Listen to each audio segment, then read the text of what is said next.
자, 오늘 주제는 남아공의 주마 대통령 구속과 폭동 시위다. 뭐 이걸로 되어 있는데요. 이게 이제 폭동이 일어나는 과정이 우리나라랑 좀 비슷합니다. 요게 이제 이 폭동이 태극기 부대 같은 그렇죠. 거고요. 그다음에 그렇죠. 이 주마 대통령이라는 사람이 구속된 과정이 박근혜랑 비슷합니다. 그렇습니다. 네. 자, 요 부분의 방점을 가지고 여러분들이 오늘 뉴스 브리핑 그 국제 뉴스에 관련된 내용들을 먼저 팩트로 정리해 드리신 다음에 왜 이 상황에서 한국 기업들이 습격을 받았는가? 그리고 왜 남아공 정부는 이 습격을 막아내고 한국 기업을 보호하기 위해서 최선의 노력을 다하고 있는가라는 부분을 좀 이해를 해보시면 좋을 것 같아요. 조금 두 가지식으로 말씀드리자면 남아공의 실질적인 지배자는 남아공 정치 권력이 아닙니다. 네. 안 돼. 너무 또 먼저 음모론적으로 치시면 안 돼요. 그래서 거기에 대한 부연 설명은 이제 팩트를 정리하고 난 다음에 해드리도록 하겠습니다. 네. 문희정 TV에서 들었던 내용이라고 미양 언니가 지적하셨는데, 언니, 송 작가님을 아시잖아요. 전혀 새로운 세상이 펼쳐질 겁니다. 네. 네. 자, 마침 18일이 국제 넬슨 만델라의 날이었어요. 넬슨 만델라가 누군지 아시죠? 그 남아프리카 공화국 대통령이죠. 최초의 흑인 대통령. 맞습니다. 네. 대한민국 김대중 대통령과 함께 인권 운동을 하신 인권 운동가 출신의 대통령으로 아주 범세계적인 존경과 사랑을 받는 분이죠. 맞습니다. 네. 이분이 1918년 7월 18일에 태어난 것을 기념해서 지정된 국제 넬슨 만델라의 날이 지난 18일이었어요. 근데 넬슨 만델라 대통령이 진짜 지금의 남아공을 보면 되게 마음 아파하실 수도 있겠다라는 생각이 드는데, 우리 민주화 정부가 이명박근혜한테 파괴되듯이 그렇죠. 만델라 대통령이 이뤄놓은 흑인과 백인 간의 갈등 뭐 이런 부분들이 고스란히 도로 살아나 버리는 상황을 만들었죠. 네. 아니, 그러니까 왜 흑인 대통령이 탄생을 했고 세 번째 흑인 대통령, 네 번째 흑인 대통령이 지금 들어섰는데 우린 이렇게 여전히 살기 힘든가? 그리고 왜 흑인의 인권은 점점 더 오히려 흑인 대통령이 있는데도 불구하고 더 대접받지 못하게 되는가? 그 미스테리를 한번 알아봐야 됩니다. 네, 지난 7일에 제이콥 주마 전 대통령이 구속 수감됐는데요. 이분은 넬슨 만델라 그리고 타보 움베키 그 다음 이분이에요. 그러니까 세 번째 3대죠. 3대째 흑인 대통령이죠. 흑인 대통령입니다. 예, 이분이 왜 구속 수감이 되냐면 구속 수감된 혐의는 법정 모독 혐의예요. 자, 헌법재판소에서 헌재 부소장을 중심으로 한 부패조사위원회가 구성이 됐어요. 누구에 대한 부패? 이 제이콥 주마 대통령에 대한 부패를 조사하기 위해서 부패조사위원회가 구성이 됐는데, 이 제이콥 주마 대통령이 난 아무것도 1도 잘못한 게 없다 이러면서 그 부패조사위원회 조사마저 다 거부를 해요. 그러니까 헌재에서 법정 모독 혐의로 15개월형을 선고를 합니다. 근데 그러니까 이 사람 부패에 대한 그 형벌이 아니에요. 처벌이 아닙니다. 그 조사마저도 거부했다는 거에 대해서 15개월형의 법정 모독 혐의를 이제 적용을 해서 구속을 시키려고 하니까 나 구속 못 당하겠는데 이러고 버틴긴 거예요. 그러니까 헌재에서 마지막 시한을 언제까지 주냐면 7일 날 딱 자정을 기점으로 경찰이 강제 체포를 하겠다. 그러니까 이 사람이 딱 그 40분을 남겨놓고 그래 내가 그럼 경찰이 출석하지 이러면서 구속이 돼요.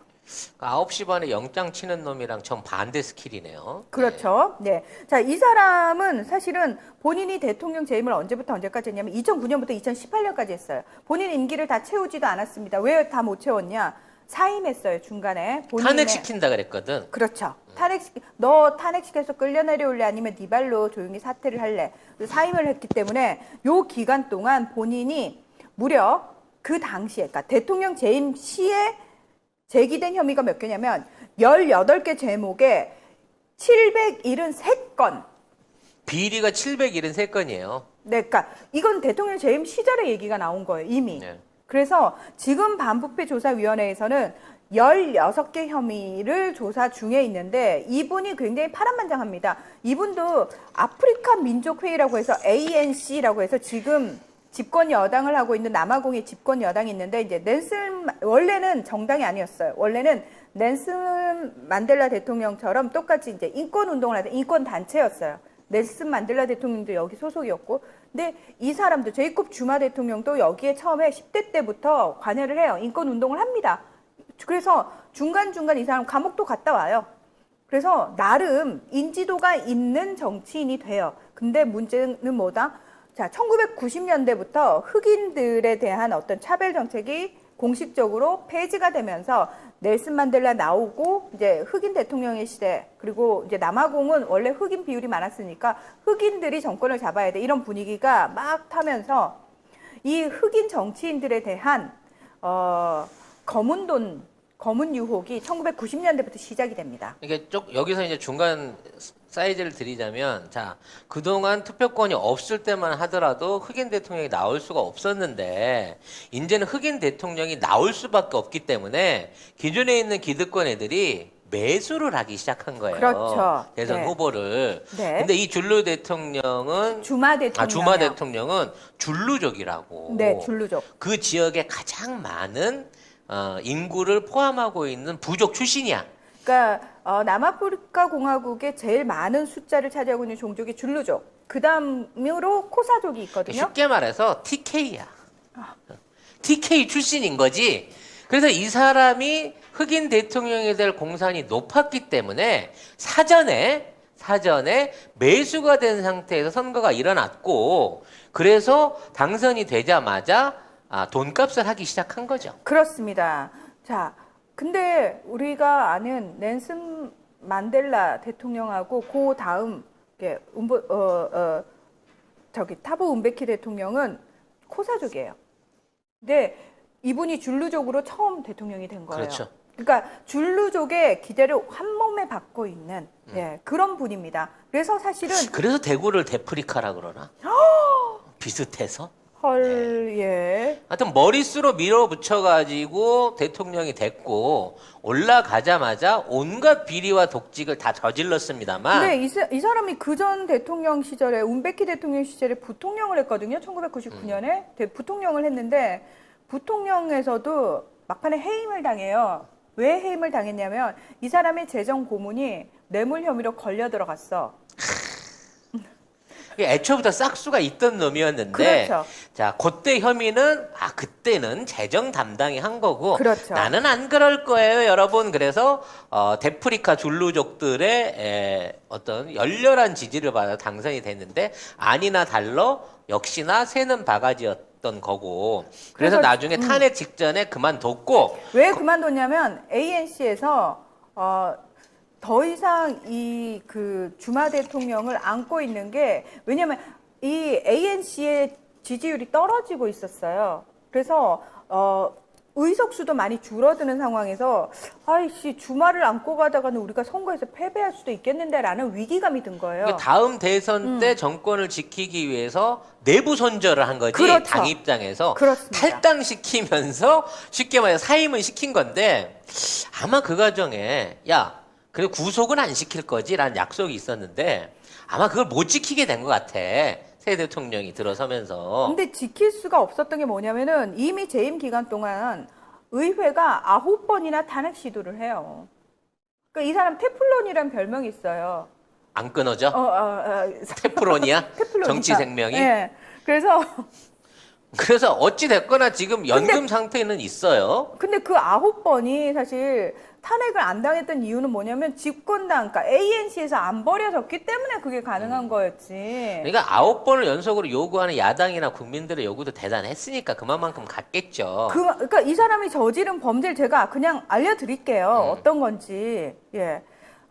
일단 이 사람은 2005년에는 친구의 딸, 아주 오래된 친구의 딸을 성폭행을 했다는 혐의를 받았어요. 쓰레기네. 이 친구의 딸이 애를 낳아요. 혼외자를 낳아요. 근데 이게 한 번이 아니에요. 또 했어? 여러 번이에요. 상습범이네? 네. 자, 그리고 2014년에는 본인의 사저 계보수에 세금을 그 당시에 166억 원을 써요. 그러니까 이제 법원 판결이 야 이씨 토해내. 근데 그걸 또 토해내지 않아가지고 또 처벌을 받아요. 네, 그러니까 그런 식으로. 그리고 이 사람이 2009년에 이제 첫 당선 직전에 유럽 방위산업체로부터 뇌물을 받았다. 군납비리까지. 네, 근데 야, 이 금액이 어느 정도 수준이냐면 5조 7,300억 원 상당의 무리 거래와 관련된 부패 혐의예요. MB하고 되게 비슷하죠. 아니 어떻게 사저 사기부터 무슨 뭐 어디 혼외자 스캔들에다가 이 군산 비리까지 어쩌면 이렇게 그 미개한 대통령들이 할 수 있는 범죄들이 이게 다 공통되냐? 지금 남아프리카 공화국 정부가 구체적으로 그러니까 공식적으로 밝힌 내용은 뭐냐면 주마 대통령에 의해서 국고 40조 원이 사라졌다고. 어머, 40조야? 어쩜 이게 4대강 금액이랑 이렇게 딱 맞아 떨어지지? 네, 40조. 그리고 이 사람이 더 충격적이었던 건 그러니까 국민들이 분노하게 된 결정적인 계기가 있어요. 인도계 재벌인 굽타 가문하고의 결탁인데요. 삼성하고 결탁을 했네. 그 또. 똑같아요. 근데 어. 자, 저희가 마하트마 간디 얘기하면서 그 간디가 남아프리카 공화국에 있었다라고 얘기를 그렇지. 하면서 예, 그 얘기를 잠깐 해드린 적 있잖아요. 아직도 남아공에 인도계가 굉장히 많이 살고 있는데, 자, 인도는 왜 그 가문의 성만 보면은 이 가문이 어떤 일을 하는 가문인지 아는데, 굽타는 상인 계열이거든요. 이 사람들이 인도로 1993년에 넘어와요. 와가지고 제조, 미디어, 컴퓨터, 광산, 에너지 정말 다방면으로 재벌이에요. 그냥 말 그대로 재벌인데, 이 사람의 회사에 주마 대통령의 와이프, 딸, 아들이 다 고위 임원을 하면서 돈을 겁나 받아 처먹어요. 그러면서 어쩌면 부정청탁 취업까지. 똑같아요. 홍보수석한테 주마 대통령이 딱 뭐라고 지시하냐면 굽타 형제들이 도움을 요청하면 꼭 도와줘라 라고 얘기를 했대요. 근데 여기서 이제 삼성이 밝혀진 게 얘기하면 다 들어줘라. 똑같습니다. 네. 이제 결정적으로 사람들을 빡치게 한 게 2013년에 이제 굽타 가문의 딸이 결혼을 하는데 전세기로 인도에서 하객을 200명을 실어와요. 그러면은 민간 전세기면 어디에 서야 돼요? 당연히 그냥 우리 일반 여객기가 사용하는 공항에 들어가야 되잖아. 공군 기지로 들어와요. 성남 비행장을 무단으로 이용했네요. 사용하는 거죠. 네. 근데 거기서 더 한 발 더 나아가서 이 하객들을 결혼식장으로 에스코트를 하는데 경찰이 동원이 돼요. 호송 차량들.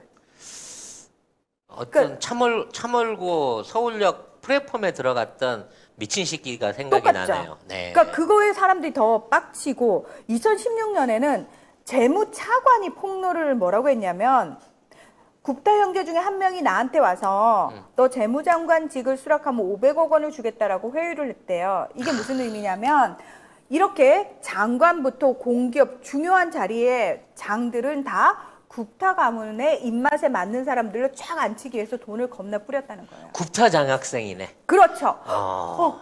굽타 장학생. 이 남아공이랑 우리랑 비슷한데? 그러니까 상황이?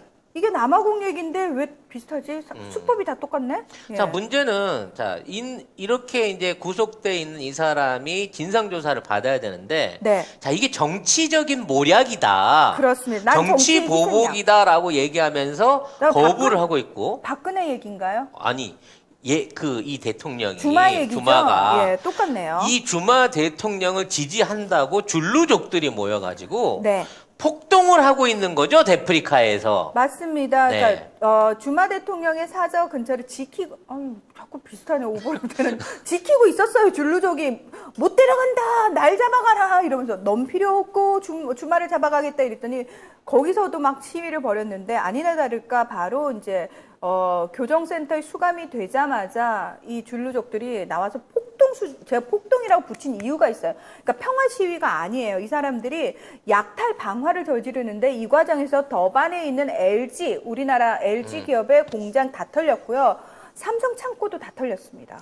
그러니까 사실 남아프리카에는 중국이 제일 많이 투자를 하거든요. 삼성, LG 말고 하이얼도 와 있고요. 하이얼이 사실상 그 남아프리카 공화국에서 제일 큰 외자 기업 중에 하나예요. 그래서 중국 공장들도 많은데 중국 공장들은 냅두고 한국 공장을 털었단 말이지. 그렇지. 이 그래서 이 시기들을 경찰들이 체포를 하고 강력하게 말하자면 단속을 했습니다.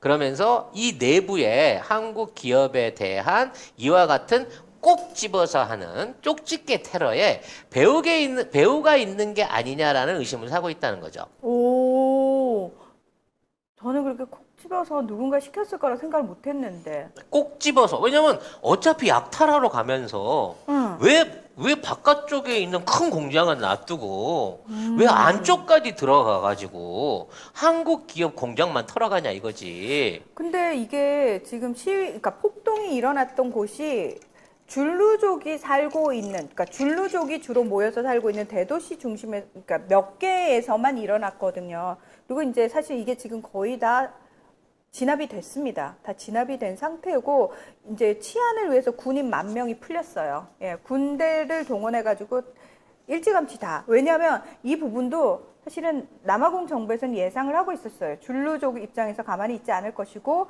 폭동 수준의 시위가 일어날 수 있을 것이다라는 예측을 이미 한 상황에서 일찌감치 군부대 풀어가지고. 근데 여기 지금 사진에서 보시면 알겠지만 이렇게 지금 삼성이나 LG에서 이렇게 물건들을 이렇게 훔쳐가는 거예요.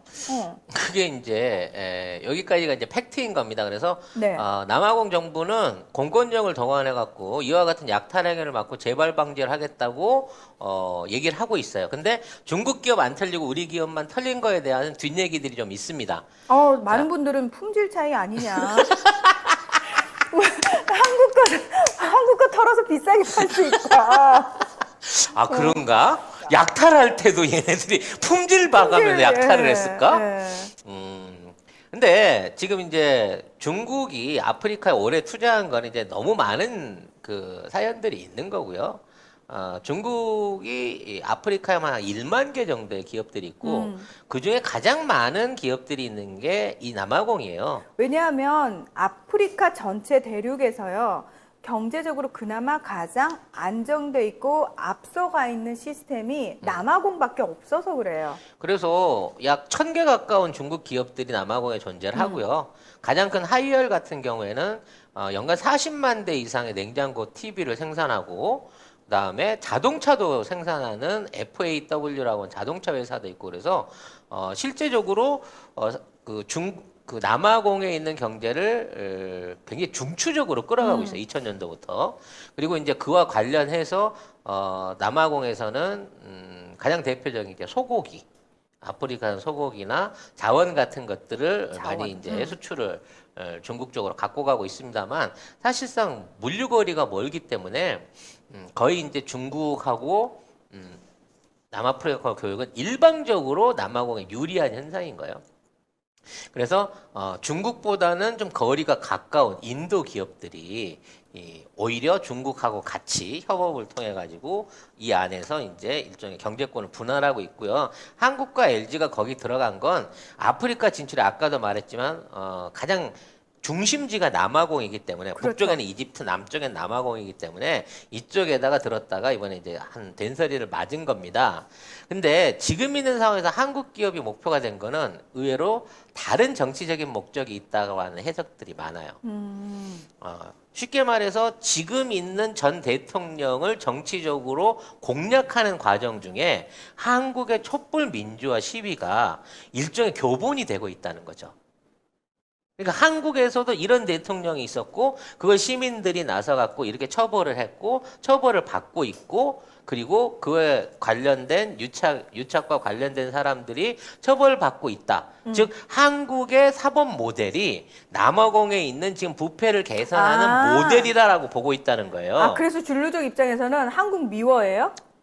줄루족은 사실 거의 문맹자예요. 네, 모르잖아요. 그 몰라요. 교육을 거의 그걸 못 받는 받았어요. 애들이기 때문에 시키면 시킨 대로 해요. 그리고 이 줄루족들이 살고 있는 지역에 중요 경제를 담당하고 있는 게 중국 기업이기 기업들이기 때문에 사실 중국 기업들이나 이 입김들이 엄청 강합니다. 인도뿐만 아니라. 그래서 이러한 정치적인 목적으로 갖고 한국 기업에 대한 일종의 테러를 사주한 세력이 있을 것이다 라는 예상이 있고 또 이거를 어느 정도 남아공 정부도 인정을 해요. 그럼 이거 너무 억측이 아닐까라고 생각을 하지만 이게 왜 지금 남아공에 위협이 되냐면 아까도 얘기했듯이 인도 기업 그리고 중국에 있는 기업들이 남아프리카 정치를 좌지우지하고 있단 말이에요. 얘들이 기득권이야. 그렇죠. 남아공에서 지금 뭔가 부정부패를 저지르고 있는 애들은 뇌물이나 받아 처먹을 줄 알았지.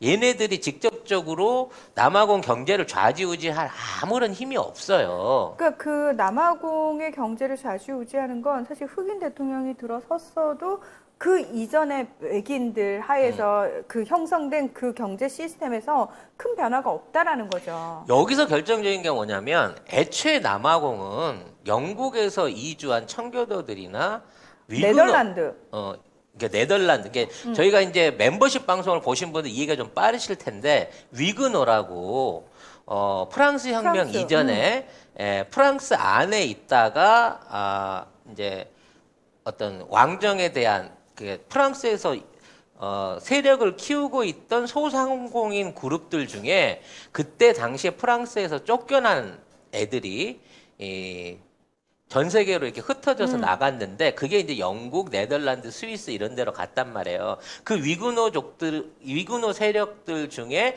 중심 세력들 중에 하나가 남아공에도 내려왔어요. 그러니까 전통적으로 영국계 청교도 관련된 애들이 일종의 아프리카 정치에 남아공 정치에 영향을 미치고 있었는데 흑인 대통령이 나오게 되면서 이 세력들이 중국과 인도 세력으로 변환된 거야. 그러니까 그동안 유태인이 영향을 미치고 있던 것들을 중국계나 인도계 기업들이 맡아갖고 남아공에 뽕을 이 빨대를 꽂고 뽑아먹고 있었는데 자 여기에서 한국의 개혁 모델이 들어가가지고 진짜 제대로 된 개혁 정부가 생겨난다고 하면 이 기득권을 다 포기해야 되는 입장이 그렇죠. 나온단 말이에요. 그렇죠. 그래서 이제 많은 분들이 그럼 남아공 경제 교역량 해봐야 1년에 300억 달러도 안 되는데 30조밖에 안 되는데 돈 많은 중국이 왜 남아공에 그렇게 집착을 하겠느냐라는 얘기가 있습니다. 근데 남아공이라는 데는 중국의 기존의 정치 권력들한테는 일종의 조세 회피처예요. 그러니까 남아공은 단순하게 경제적으로 가치가 있는 게 아니라 중국의 공산당원들 고위 관직들이 많은 돈들을 꼬라박아놓은 현금 창고입니다. 그 대표적인 그 현금 창고 기업으로 보여지는 데가 텐센트인 거예요. 텐센트. 그러니까 남아공에 네스퍼스라고 하는 회사가 있어요. 네. 회사가 아니라 일종의 투자 전문 그룹이지. 이 네스퍼스가 어떻게 해서 돈을 벌었는지는 아무도 몰라. 네. 왜 원래는 출판사였어. 그리고 조그마한 이제 그 온라인 출판 사업 뭐 하던 이런 회사였는데 갑자기 투자 펀드가 됩니다. 그래가지고 2001년도부터 투자를 하기 시작했는데 가장 먼저 했던 투자가 중국에 있는 텐센트가 생길 때 40%를 투자를 해요. 네. 40% 지분을 사들입니다. 그래서 이 40% 지분이 당시에 3,400만 달러 정도 됐다고 그래요. 그러니까 우리로 따지면 350억 주고 투자를 했는데 현재 이 텐센트의 그러니까 갖고 있는 지분 가치가 수천조 원에 이르고 있습니다. 그러니까 350억을 투자하고 지금 텐센트의 3분의 1을 갖고 있는 거예요. 그래서 그 중에 2%를 팔았어요. 40% 중에. 전체 갖고 있는 중에.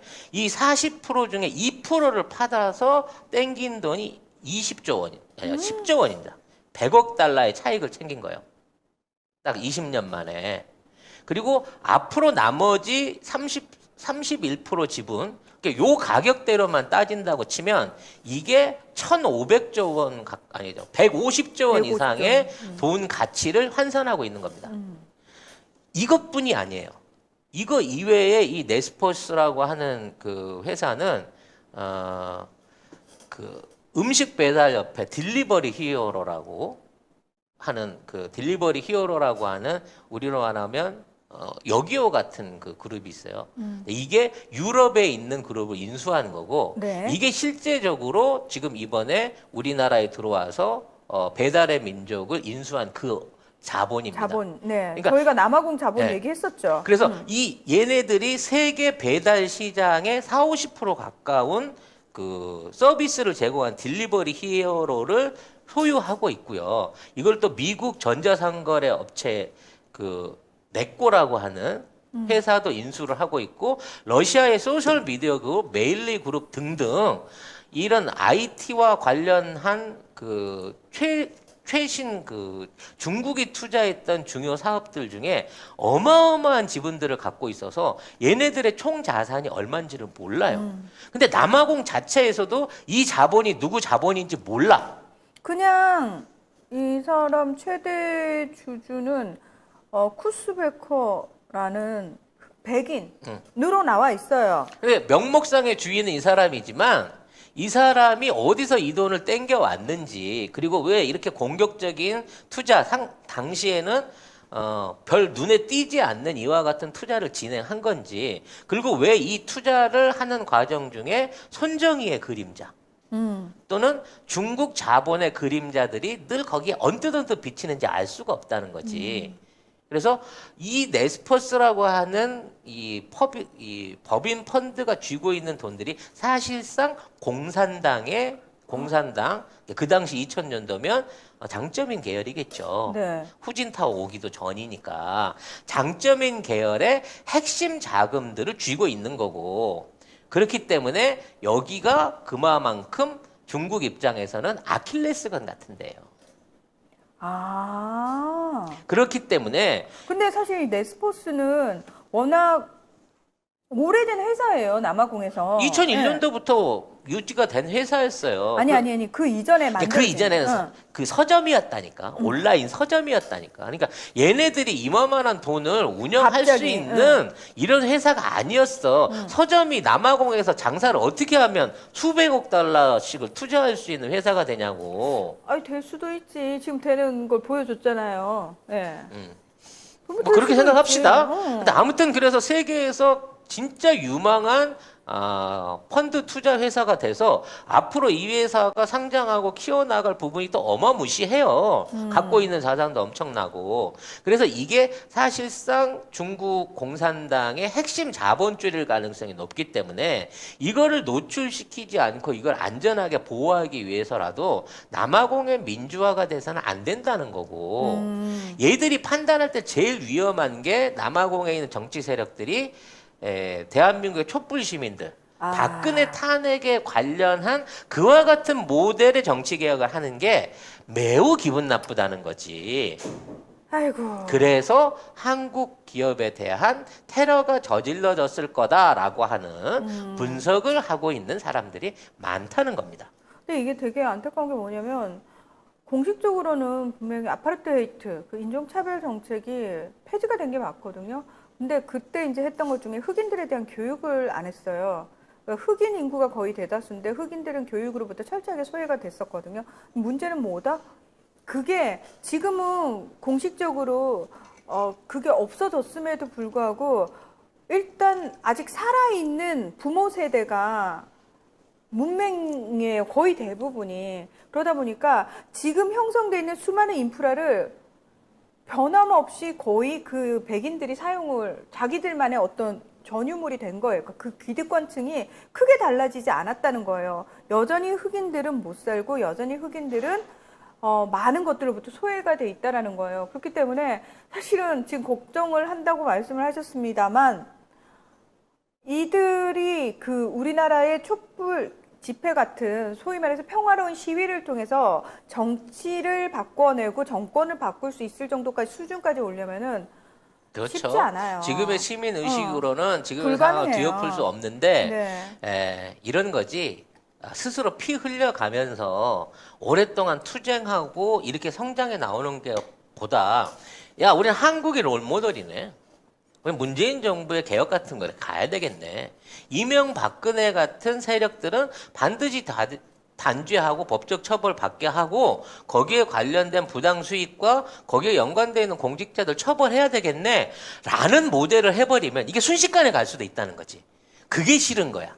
속성으로 남아공이 변화하는 모습이 싫기 때문에 자 여기에 관련된 꾸준한 그걸 뭐라 그럴까 지리한 검찰과 기득권 세력과 정부와의 줄다리기 싸움 뭐 이런 것들이 유지될 텐데 대한민국은 우리 같이 깨어있는 촛불 시민들이 끊임없이 지원을 하기 때문에 우리는 그 개혁을 이뤄냈지만 그렇죠. 남아공이 과연 그렇게까지 할 수 있을까라는 생각을 해보고 싶어요. 일단 우리나라에 김대중, 노무현, 문재인 같은 훌륭한 지도자가 과연 남아공에 있을 것인가?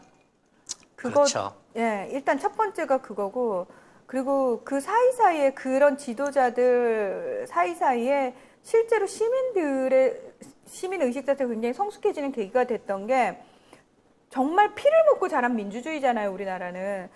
대학생들이 굉장히 오랜 시간 동안 투쟁을 하기도 했었고, 또 시민으로 이어져가지고 시민단체라든지 풀뿌리 민주주의가 그냥 뿌리 박히는 동안 많은 고통을 받는 시간들이 있었잖아요. 근데 남아공은 수십 년 동안 억압을 쫙 받다가 수백 년 동안 억압을 쫙 받다가 풀리긴 했는데 문제는 잠시 인권과 민주화의 꿈을 꿨었지. 그렇죠.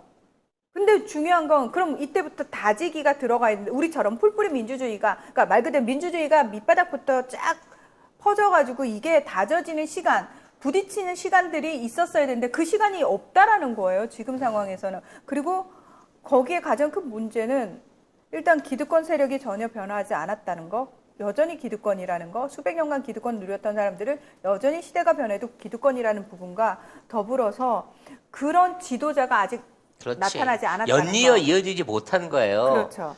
넬슨 만델라의 뜻을 이어받아서 누가 언제 백인 타나바라 그랬어? 그렇죠. 흑백 간의 갈등을 해소하고 제대로 된 정치를 할 수 있는 기회가 있었음에도 불구하고 그들은 그만한 지도자들을 정권의 연장을 해내질 못했기 때문에 네. 오히려 만델라가 이뤄놓은 것보다 더 끔찍한 상황을 맞고 있는 거고 그렇죠. 지금에 있는 갈등이 생긴다는 차원인 거죠. 그래서 그리고 이용당하고 있잖아요.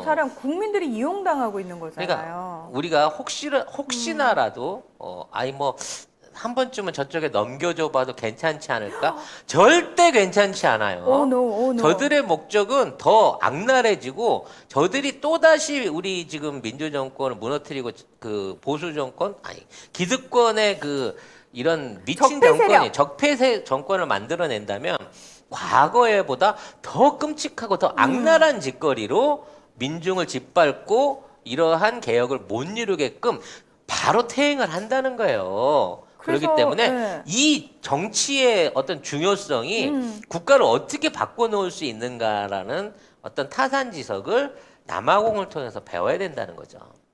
그래서 그런 거 보면 또다시 어떻게 그 얘기를 또 하다 보면 또 우리나라 얘기로 돌아올 수밖에 없는데 그런 면에서 대한민국이 전 세계에서 유일무이하다는 거지. 그렇죠. 예, 이런 나라가 있을 수가 없는 거예요. 어떻게 보면은.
영한네이처 하면 우리가 한때 팟캐스트 인기 프로그램에서 막막 광고하던 제품이 있습니다.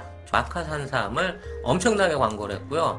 주력 상품을 이제 마카 33에서 술겜으로 바꾸셨대요. 식물성 원료들을 섞어서 만든 건데 그 메인은 마카도 들어있고요. 네. 오리나무, 누룩, 황기, 칡봉오리, 쌓인 씨앗, 헛개나무, 칡뿌리 몸에 좋다는 종류는 뭐 20몇 가지가 전부 다 들어있어요. 생약제제 같은 작은 알, 그 알로 된 겁니다. 먹기에는 향이나 이런 맛에서 지장이 없고요. 효과가 너무 좋대요. 그래서 사장님이 얼마나 자신이 있으신지 음주 중에는 드시지 말라고 권합니다. 그게 않잖아요.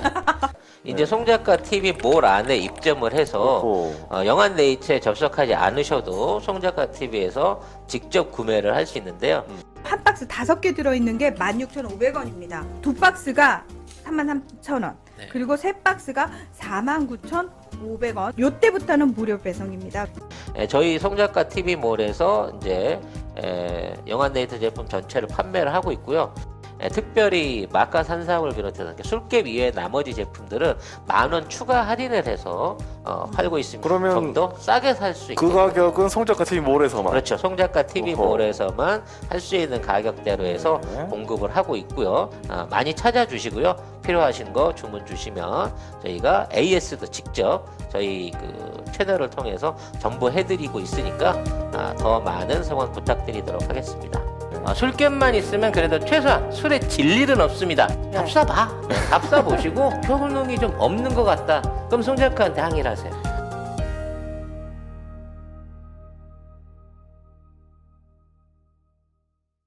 민중들은 억압받는 동안 성장하지 못했고 교육받지 못했기 때문에 그 민중들이 깨어나기까지 사실 그건 거의 불가능에 가깝거든요. 남아공을 봐도 우리가 그걸 알 수 있잖아요. 근데 우리는 깨어났어. 이게 신기한 거예요. 우리가 깨어났고 중요한 건 적재적소에 계속해서 그런 훌륭한 리더들이 있었고 그리고 우리는 그 리더들과 굉장히 잘 화합을 했고 그리고 지금도 사실은 우리는 학습 효과가 되게 빠른 민족인 것 같아요. 그러니까 교육열이 높은 것도 좀 독특한 부분이기도 한데 그래서 그런지 우리 국민들의 학습 효과가 되게 빨라요. 스펀지처럼 쫙쫙 빨아들여가지고 우리가 노무현 대통령을 겪었기 때문에 다시는 노무현 대통령과 같은 아픔을 겪지 않겠다라는 걸로 사람들이 다 깨어났잖아요. 그러니까 각성을 했잖아요. 근데 이런 경험들이 뭐 이거 우리가 했으니까 다른 나라도 뭐 충분히 가능하겠지라고 생각하는데 그것 자체가 사실은 거의 불가능한 집단적으로 이렇게 각성을 한다라는 건 사실 쉬운 일은 아니에요. 국민성과 어떤 국민들의 뭐랄까 수준? 이 자체가 다른 거지. 왜? 우리는 국난 극복이 지난 5,000년 동안 우리 국민들의 어떤 뭐랄까 숙명이자 취미였거든. 기본적으로 우리 선조들 중에 살아서 외침 한번 안 받아보신 분이 없고 맞아.